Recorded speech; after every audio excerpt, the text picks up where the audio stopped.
Both of the major parties, of course, like to talk about keeping Australia safe. Realistically, when you look at the defence budget, what proportion of GDP needs to be allocated to defence spending, do you think, in order to do that? Well, Ash, if we were looking at the scenario in which Australia now stands, which is a Trump White House and a very aggressive Xi Jinping, then way more than what we are spending now, because the worst case, reasonable scenario is the United States is not necessarily coming to our aid should the worst happen. And I don't think that Australia's in any threat of imminent invasion. But what did we see just before this campaign? Chinese warships lapped Australia and Australia was unable to keep pace with its own navy. What do the Chinese know after that? They know that we are unable to circumnavigate our own country.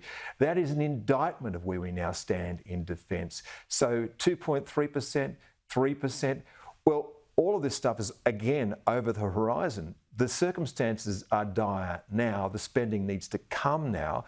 And in order to prepare the population for that spending, you have to make the case as to why these are really dangerous times. And people keep saying that they are, but they're not talking about what is the elephant in the room. And the elephant in the room is certainly China. And now it's also our major ally that we might need to fight alone.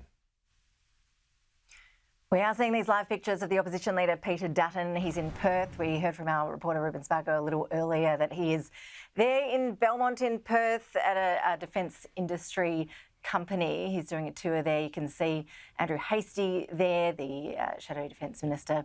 Also Linda Reynolds, the former Defence Minister, behind him, and the Liberal Senator Michaela Cash too. We will be hearing a news conference from him shortly, so we'll take you back there live as soon as that happens. But Chris, in that news conference, Peter Dutton will no doubt be asked why he's waited so long to announce this defence policy.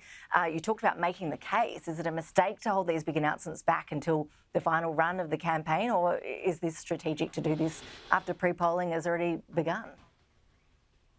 Yeah, Ash, and you know this because these are the sorts of things that we talk about. What are the big equities, if you like, that each political party had? Well, the big equities always for the coalition were national security and economic management. Now, it basically trashed its record for economic management during COVID, which is why I think it flounders on that front now and is now engaged in a spendathon with the Labor Party and can't make a case as to why you need to rein in some government spending, which clearly does need to be reined in. So that's one of their equities which has been trashed. The second one is national security. Now, they really should have had a policy out sometime last year and been talking to it at every single stage where there was a proof point of the real issues that we had. And no bigger proof point could have been drawn than when those Chinese Navy ships were lapping the country. Now, if you'd been making the case for a long time, saying that the defence spending was underdone, you could have said then, the Albanese government says that we have a really good relationship with China now. Well, the last time that we saw a non-allied force firing weapons off the east coast of Australia was when? Was in the Second World War when the Japanese were doing it. What was the message that was being sent by the Chinese? It is that we can come here anytime that we want and you can do nothing about it. It was a demonstration of force. It was gunboat diplomacy. And the Prime Minister tried to shrug it off and pretty much was allowed to shrug it off because the case hadn't really been made by the coalition. So from my point of view, I think that what the coalition is doing is good. It's just doing too little, too late. Yeah, missed opportunity, no doubt about it. Chris Uhlmann, really appreciate your analysis as always with us. Thanks so much. Thanks, Ash.